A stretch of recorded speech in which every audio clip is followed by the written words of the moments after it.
Il a vraiment mis le paquet. Mais le problème, c'est ça. Ouspensky disait, comprends Nicolas, ça ou ça, il n'y a pas dans les cours. Pas ça. Parce que dans l'icône, c'est le corps incorruptible qui est représenté. Or ici, franchement, on ne peut pas dire que ce soit incorruptible. Bon, on continue. Voilà. Pour la mère de Dieu, c'est la même chose et pour les saints. La suivante. Dürer, le brave Dürer, lui aussi, il voulait faire une image. C'est à l'envers, mais c'est pas grave. Il voulait faire une Madone.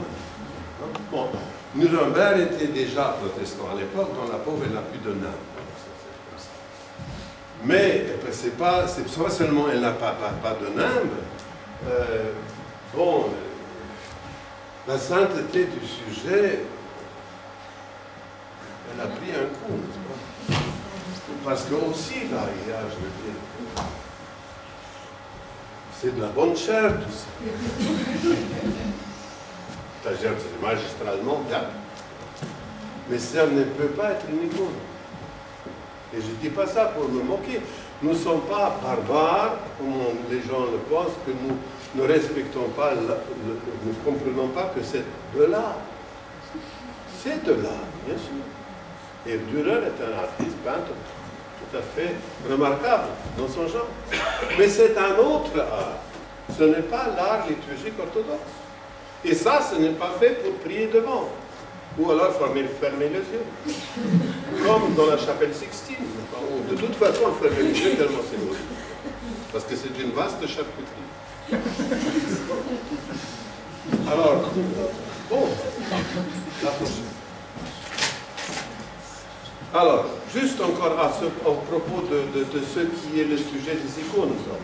Là, vous avez la tentation, il faut peut-être monter un tout petit peu, oui, monte un peu, voilà.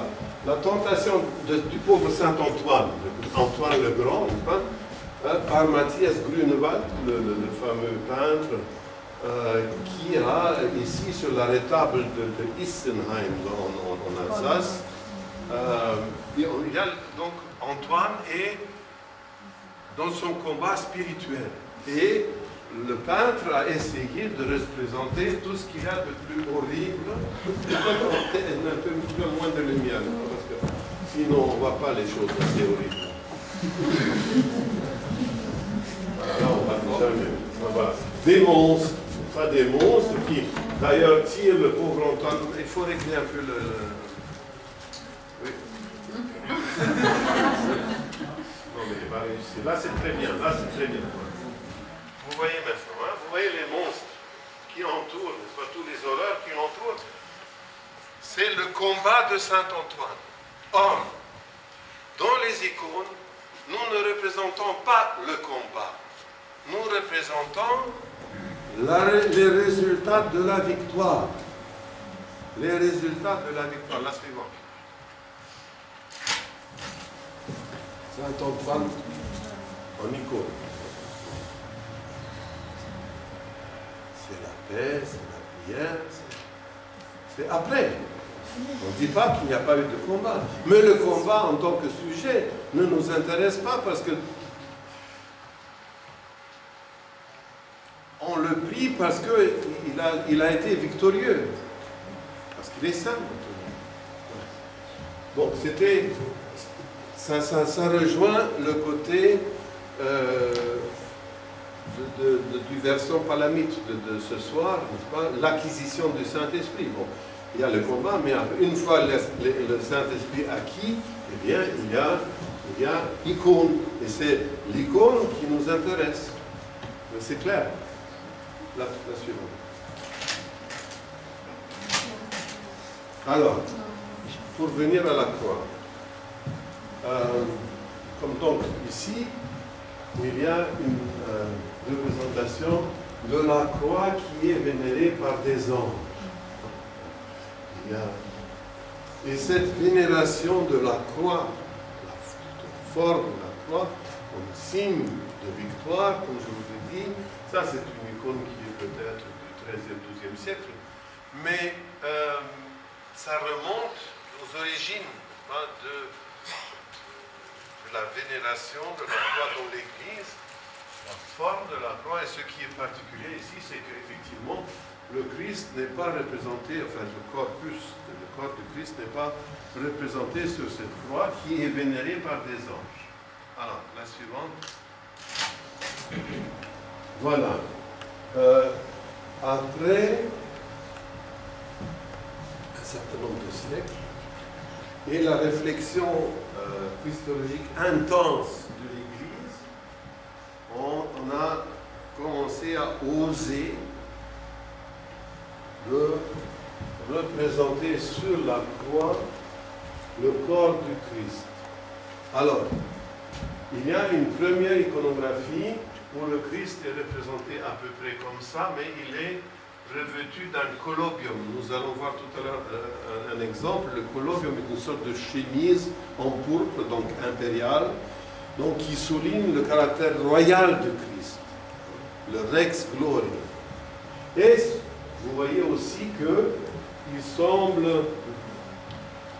presque en air devant la croix.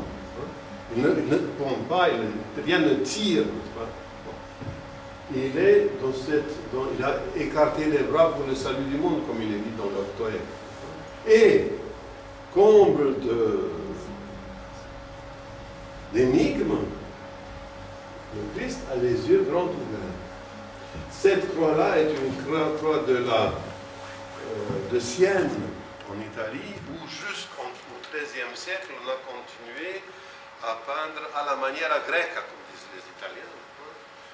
Parce que les gens voulaient avoir des icônes, hein. Ils étaient pieux, ils savaient ce que c'est une image chrétienne, ils ont mis du temps à se détourner de la manière grecque, qui voulait tout simplement dire image spécifiquement chrétienne traditionnelle.